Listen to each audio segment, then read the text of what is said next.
Hello అండి అందరికీ welcome to గ్యాడ్జెటాక్స్. ఈరోజు సింపుల్గా చికెన్ కర్రీ ఎలా చేసుకోవాలో చూపిస్తాను.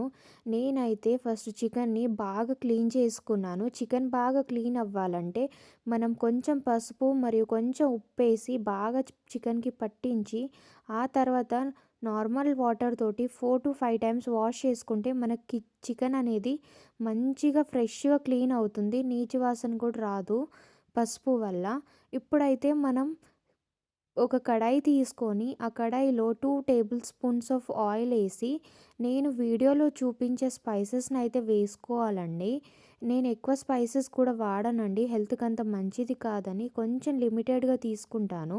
అండ్ ఆయిల్ అనేది నేను కొంచెం ఎక్కువ వేస్తాను, ఎందుకంటే మనకి నాన్ వెజ్ కర్రీస్లోకి ఆయిల్ కొంచెం ఎక్కువ ఉంటేనే బాగుంటుంది.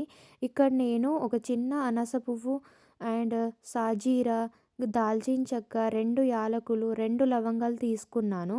తర్వాత 2 బిర్యానీ ఆకులు, కొంచెం బండపూలనైతే తీసుకున్నాను. ఇదంతా బాగా వేగిపోయిన తర్వాత నేను మీడియం సైజ్ 2 ఉల్లిపాయలనైతే కట్ చేసుకొని వేసుకున్నాను. ఉల్లిపాయ బాగా ఫ్రై అయ్యేంత వరకు మనం చికెన్లోకి ఒక పేస్ట్ని అయితే తయారు చేసుకోవాలి.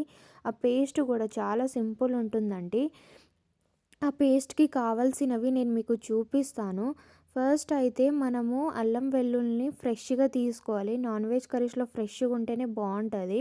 ఒక మీడియం సైజ్ టమాటా అండ్ కొంచెం దాల్చిన చెక్క, లవంగాలు, 2 మిరియాలు, ల ఒక యాలకులు అండ్ నేను కొబ్బరిని మరియు ధనియాల్ని వేయించి అయితే పెట్టుకున్నాను. వీటన్నిటిని మనం మిక్సీ జార్లో కొంచెం వాటర్ వేసి మనం ఫైన్ పేస్ట్‌లా అయితే ప్రిపేర్ చేసుకోవాలి. ఆనియన్స్ బాగా మగ్గిపోయిన తర్వాత ఈ పేస్ట్‌ని అయితే మనము కర్రీలోకి అయితే వేసుకోవాలి. నూనె పైకి తేలేంత వరకు సిమ్‌లో పెట్టుకొని వేయించుకోవాలి పేస్ట్‌ని. అప్పుడు పచ్చి వాసన అనేది పోతుంది. అలా నూనె పైకి వచ్చిన తర్వాత పేస్ట్ వేగిన తర్వాత మనకి ఇందులోకి స్పైసెస్‌ని అయితే వేసుకోవాలి.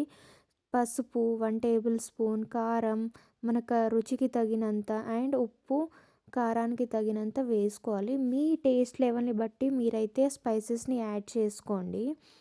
ఈ స్టేజ్లో బాగా మసాలా మగ్గిన తర్వాత మనం వాష్ చేసుకొని క్లీన్ చేసుకున్న చికెన్ అయితే వేసుకోవాలి. చికెన్ని బాగా ఉడకనివ్వాలి. ఇప్పుడు మనం చికెన్ వేసుకున్నాం కదా, క్యాప్ క్లోజ్ చేసి ఒక 10 మినిట్స్ చికెన్ అయితే ఉడికించాలి. దాని తర్వాత క్యాప్ ఓపెన్ చేసి నేను కొంచెం కస్తూరి మేతిని అయితే ఫ్లేవర్ కోసం వేస్తున్నాను. కస్తూరి మేతిని వేసిన తర్వాత ఒక 5 మినిట్స్ క్యాప్ క్లోజ్ చేసి వేయించి మనం పేస్ట్ చేసుకున్న వాటర్ ఉంటుంది కదా, ఆ వాటర్ని అయితే వేసుకున్నాను.